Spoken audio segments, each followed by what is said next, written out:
Problema numărul 3, de la vase cu pereți subțiri.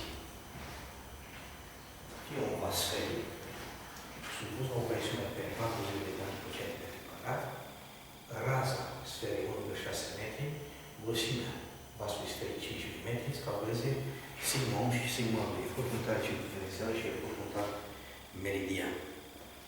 Adică la vas, sigma 1, rho 1 plus sigma 2 supra rho 2 e P supra H. De simetrie, rho 1 egal cu rho 2 egal cu 1600 de mm și sigma 1 egal cu sigma 2. Deci sigma 1 supra R, 2 sigma 1 egal cu P supra H, sigma 1 este egal cu P R supra 2H, care e egal cu sigma 2, formuntare meridian egal cu formuntare circumferențială. Sigma 1 egal P 40 de grame pe centimetru pătrat, raza 1600 de mm supra 2H, 2 ori 5 mm.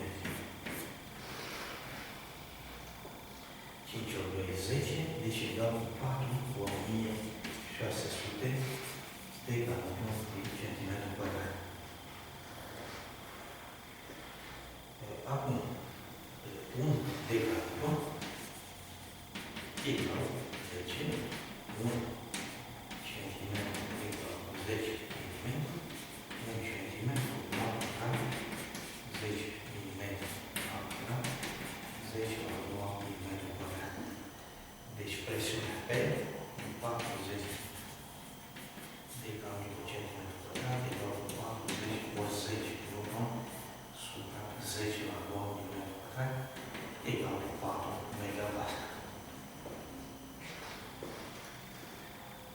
Și, deci, un decam sau un decam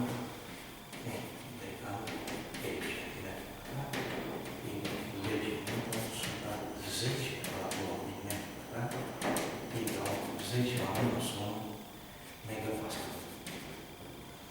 Deci este egal cu 4 cu 160 MPa și cu 160 ori 4, 160 ori 4, 640 MW. 640 MW. Sigma 1 cu sigma 2 egal cu 640 MW. Tensiunea normală. Circumferențială egal cu tensiunea normală meridiană.